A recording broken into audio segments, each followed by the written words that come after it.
ఈ మధ్య ఢిల్లీలో తరుణ్ అనే అబ్బాయిని కొంతమంది ముస్లిమ్స్ కొట్టి చంపారనే వార్త విని చాలా బాధ కలిగింది.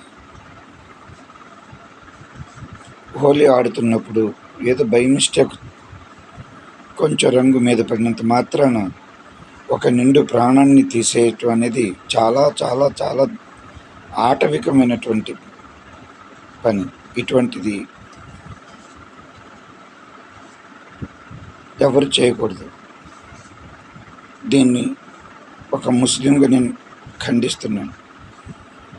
నేను ఖండించడం కాదు, మొత్తం ముస్లిం సమాజం తరపు నుంచి నేను క్షమాపణ అడుగుతున్నాను. ఇట్లా చేయటం అనేది సరికాదు. మనం హిందూ దేశంలో బతుకుతున్నాం.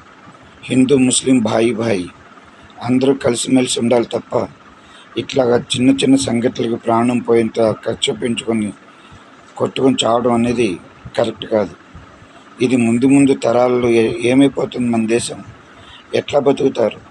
ఈ హిందూ ముస్లిం గొడవలు ఇలా ఎక్కువైపోతే మన దేశంలో ఏంటి పరిస్థితి? ఏమైపోతుంది? మత గొడవలతో జనాలు కొట్టుకొని చచ్చిపోయే పరిస్థితి వచ్చేటట్టు కనపడుతుంది. ఈ సంఘటన మాత్రం చాలా ఘోరం. ఇటువంటి పునరావృతం కాకూడదు. తరుణ్ ఫ్యామిలీకి న్యాయం జరగాలి. ఆ ముస్లిం కుటుంబం అసలు ఏ ఖురాన్లో ఉంది? ఏ దేవుడు చెప్పాడు ఒక నిండు మనిషిని ప్రాణాన్ని చంపేయమని, కొట్టి చంపేయమని? ఇదేనా మన ఇస్లాం చెప్పింది? ఇస్లాం ఏం చెప్తోంది?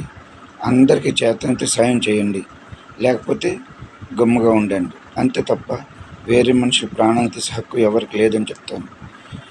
ఏ అల్లా చెప్పలేదు ఎదుటి వ్యక్తి మీద పడి ప్రాణం తీయమని. ఇది చాలా చాలా ఘోరం, దారుణం.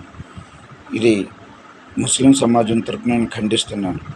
సారీ అమ్మా, సారీ చాలా నేను క్షమాపణ చెప్తున్నాను. ఇటువంటి ముస్లిమ్స్ దయచేసి ఇటువంటి పరిస్థితులు తీసుకురావద్దు. మన ముస్లిం సమాజానికి చెడ్డ పేరు తీసుకురావద్దు. జై హింద్, వందే మాతరం.